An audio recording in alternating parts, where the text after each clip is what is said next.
दोस्तों, एक फार्मर भाई का मुझे कमेंट मिला था कि 140 फीट लंबे और 30 फीट चौड़े शेड में कितना इलेक्ट्रिसिटी बिल आ जाता है। तो दोस्तों, ये इलेक्ट्रिसिटी बिल तो एवरेज अगर हम माने तो 5,000 रुपये पर मंथ हम मान सकते हैं। क्यों कि उसी इलेक्ट्रिसिटी में हमारी पानी की टंकी भी मोटर भी चलती है और कूलिंग पैड की भी मोटर चलती है और एग्जॉस्ट फैन भी चलते हैं और हमारे फार्म की लाइट भी चलती है। तो और फिर हम ब्रूडिंग भी उसी में करते हैं। तो इसके कारण जो है ठंड के टाइम में जैसे ब्रूडिंग हमको करना रहता है तो इलेक्ट्रिक जो बिल है, इलेक्ट्रिसिटी का बिल वो ज़्यादा आता है।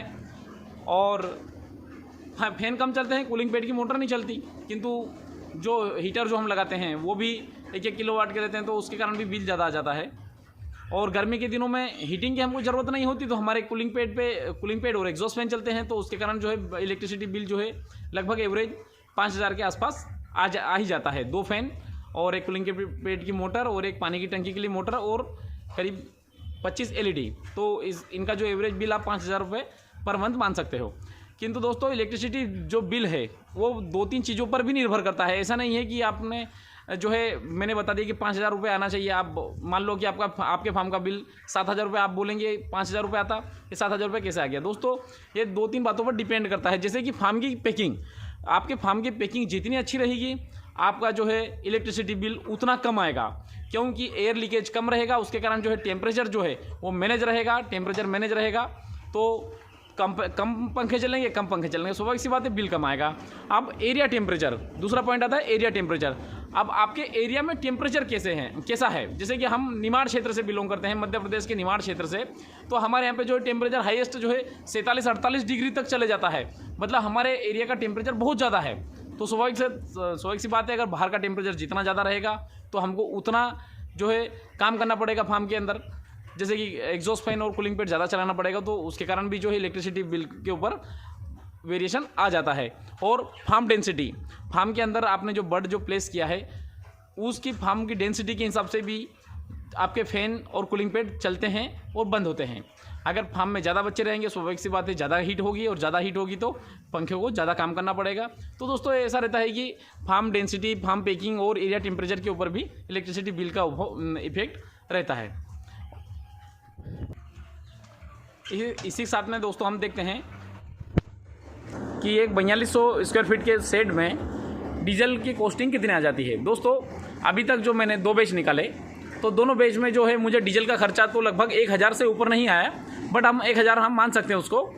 क्योंकि दोस्तों, हमारे यहाँ पे जो है हम MP क्षेत्र से बिलोंग करते हैं। MP क्षेत्र के इंदौर के आसपास एरिया है हमारा। तो यहाँ पे जो है लाइट का जो है कट ऑफ बिल्कुल न के बराबर है। हमारे यहाँ पे मैक्सिमम भी अगर लाइन अगर जाती है तो 5 से 10 मिनट, तो 5 से 10 मिनट अगर लाइट जाती भी है तो उसके कारण जो है हमको जैसे 5-7 मिनट तक तो वैसे भी जनरेटर चलाने की जरूरत नहीं पड़ती। जब छोटे बच्चे होते थे 15 मिनट तक भी अगर आप जनरेटर नहीं भी चलाओगे तो भी कोई दिक्कत नहीं होती। तो इसके कारण जो है डीजल का जो है हमारे यहाँ पे खर्चा बहुत हम नेग्लेजिबल हम मान सकते हैं पूरी बेच में। और डीजल का जो है खर्चा ऐसा नहीं है दोस्तों कि हमारे क्षेत्र में डीजल का खर्चा कम आ रहा है तो हर एक क्षेत्र में डीजल का खर्चा नहीं जो है कम आएगा, ऐसा नहीं है दोस्तों। आपके क्षेत्र में लाइन का कट ऑफ कितना है उस प्रकार से आपके फार्म का जो है डीजल का खर्चा आएगा। क्यों, अगर मान लो किसी क्षेत्र में अगर 2 घंटे या 4 घंटे अगर इलेक्ट्रिसिटी अगर जाती है तो दोस्तों स्वाभाविक सी बात है 4 घंटे तक उसको जनरेटर चलाना पड़ेगा। 4 घंटे तक अगर जनरेटर चलाएगा तो उसका जो है खर्चा बढ़ जाएगा और इसका सीधा इफेक्ट आपकी प्रोडक्शन कॉस्ट के ऊपर गिरेगा। इसी फार्मिंग का सबसे बड़ा डिसएडवांटेज यही है दोस्तों कि यहाँ इसके लिए 24 घंटे इलेक्ट्रिसिटी चाहिए।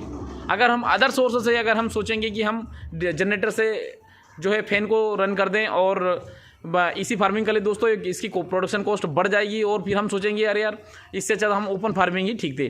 दोस्तों, ये इसी फार्म उसी क्षेत्र में सक्सेस है जहां पर इलेक्ट्रिसिटी सप्लाई 24 घंटे अवेलेबल है। अगर इससे अगर कम भी है, अगर 2 घंटे 3 घंटे का अगर कट ऑफ है तो वहाँ पे हमको डीजल जनरेटर सेट का यूज़ करना पड़ेगा और वहाँ पे जो है हमारी प्रोडक्शन कॉस्ट बढ़ जाएगी। दोस्तों, मैं हमारे क्षेत्र का एक बार फिर से बता दूँ कि लाइट का कट ऑफ कम होने के कारण हमको जो है जनरेटर बहुत रेयर केस में ही हम यूज़ करते हैं और उसके कारण जो है हमारा जो है डीजल का खर्चा बहुत कम आता है। धन्यवाद दोस्तों।